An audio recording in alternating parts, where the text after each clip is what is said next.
ఈ ఫోటో ఉందండి. అవునండి. ఈ ఫోటో ఇప్పటికి 15 సంవత్సరాలు అవుతుందండి. దాని నుంచి ఆ స్వామి ఆ ప్రసాదం ఎప్పుడు కూడా ఇస్తూ ఉంటారు. ఎక్కడా లేని అనుభూతి సృష్టిలో ఎక్కడా కలగని అనుభూతి అక్కడ కలిగింది. ఏకదాటిగా ఇప్పటికి 25 సంవత్సరాలు అయింది. ఇప్పుడు కూడా నేను లెగలేనన్న రోజు నాకు ఎదురవ్వలేదు.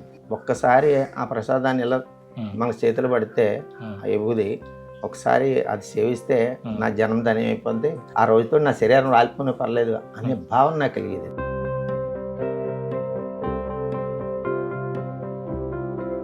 గత 5 సంవత్సరాల క్రితం మా మిస్సెస్కి బాగోలేదండి. వచ్చానండి ఇక్కడికి వచ్చి, సర్లే ఇంక ఎలాగా ఏదో జరుగుతుంది ఇంకంతా ఆయనకి వదిలేద్దామని చెప్పేసి సొంతంగా ఒక పాట కూడా ఒకటి కూర్చుకొని ఆ బాబాకి పాడి వినిపించుకున్నామండి. తర్వాత టెస్ట్లకు వెళ్తే ఇంకా అలా తగ్గిపోయింది మొత్తం. ఇవాళ చాలా హ్యాపీగా ఉందండి. మేము ఇక్కడ విభూతి పడుతుందంటే నమ్మలేదండి. నాకు ఆపరేషన్కి కూడా ఇంటి దగ్గర నుంచి బయలుదేరి వచ్చి విభూతి డైరెక్ట్ వెళ్ళి తీసుకొని నోట్లో వేసుకొని బయలుదేరి వెళ్ళామండి.